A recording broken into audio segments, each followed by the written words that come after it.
Hello, Gogokid teachers. I have been asked to do a video on the assessment and the projects with Gogokid.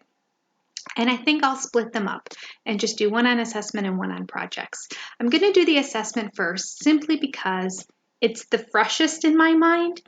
I've been with Gogokid since the first week of July, and this is the end of September right now in the 20s. And I had not done an assessment. I don't know how it always worked out that I always just missed those. I had done a bunch of projects and of course a bunch of classes and a whole lot of trials, but no assessments. And then this weekend, just like getting slammed at a restaurant, you just never know how the ebbs and flow of things go. I had a bunch of assessments that I was doing. So I felt like since I had just come fresh off of doing them, I would go ahead and do this video for you. Okay. I'm going to keep it quite simple. They're not difficult. They're not difficult at all. They're not as all-inclusive and intensive, and they do not have as many questions either as VIPKID. So if you're familiar with that platform, know that these assessments have less questions in them. I want to say there were like maybe 12 questions, almost just a little more than half of what you would in a VIPKID lesson. So if you're familiar with VIPKID, I know we kind of rush through the assessments because frequently those kids struggle on some of the things and then it's hard to get to the end. And if you do not have a chance to ask all the questions, you have to give them the lowest score. And that just feels horrible. You are not going to run into that here at Gogokid. You have plenty of time to ask these questions. Now, the majority of the assessments are going to be made up of kind of your little introduction. There is a path or a plan or an activity that the kid is doing, and each time you pass another section of questions, then you have received a reward of some sort.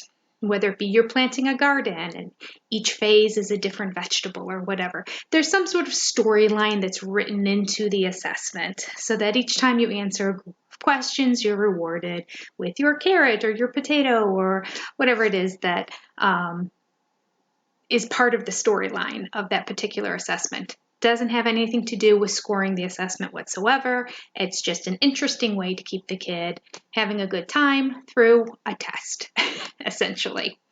So the class is still interactive.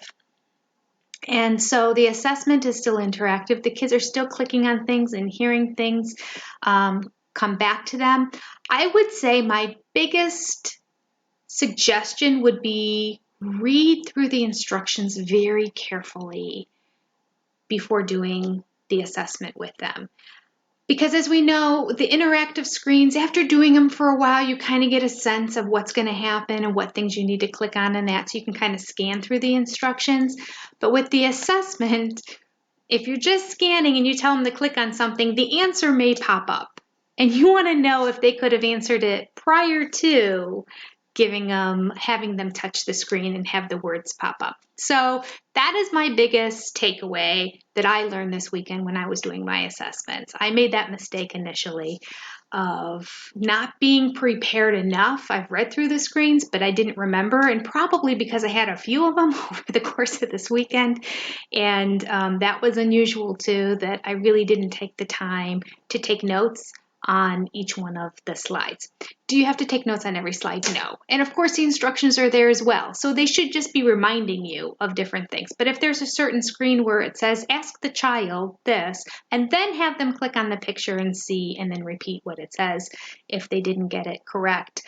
Those are ones that you would want to put a little note down on the side to say, okay, slides 5, 15, and 4 are ones that I want to make sure I ask the question first to see how the child responds and see how much they know prior to being given help. Short of that, I don't have any huge suggestions to give you. It is pretty straightforward. It is different.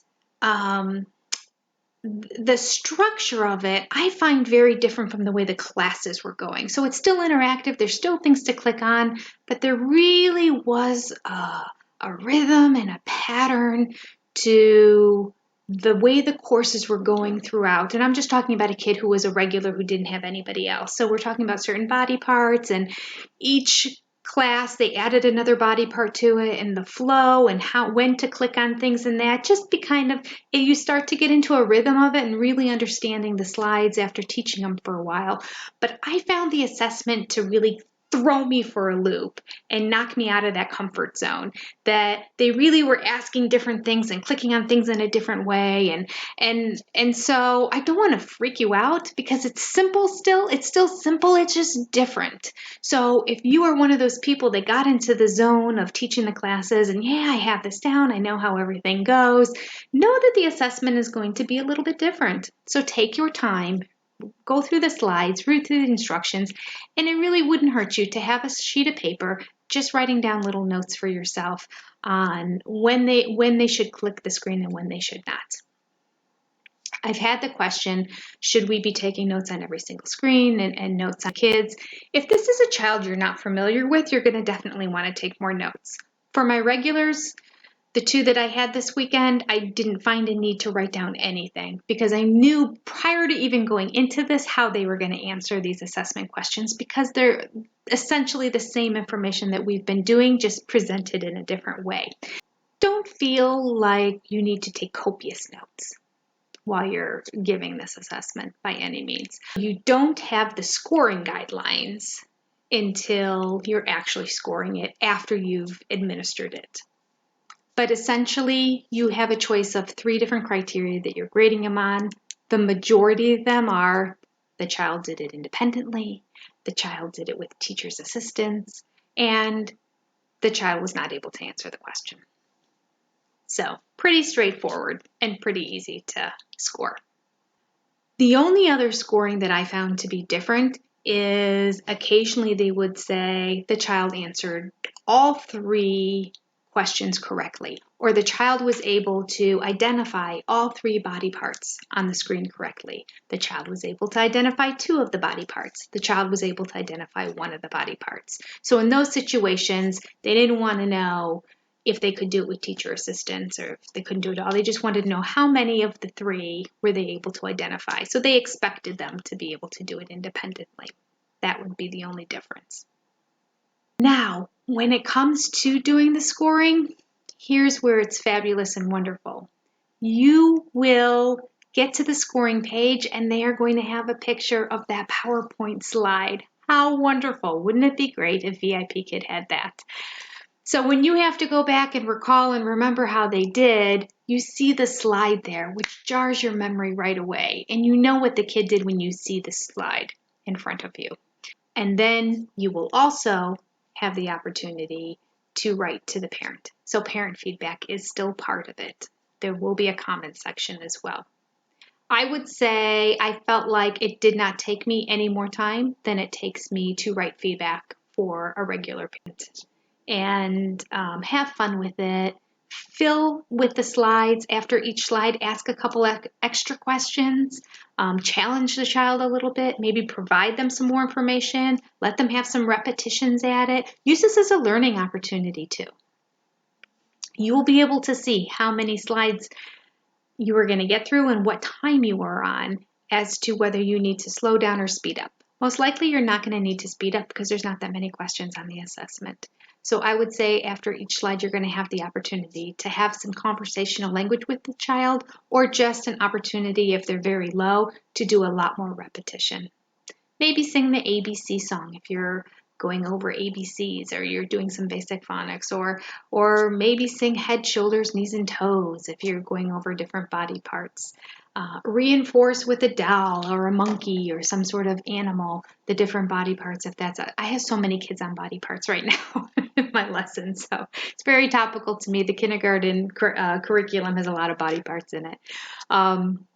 Just fill in that time, and that's all there is to it. Not every assessment has the instructions to go over the project afterwards. So I will see, because I had 2 of those today, I will see the next time I see these children if their next class actually has a project that needs to be completed and the assessment simply didn't allow for an extra slide at the end to explain it to them, or if in certain levels they don't do a project. I don't know. We'll see. Time will tell. That's it. That's the assessment in a nutshell. Have fun with them. As always, with every class, have fun. Bye.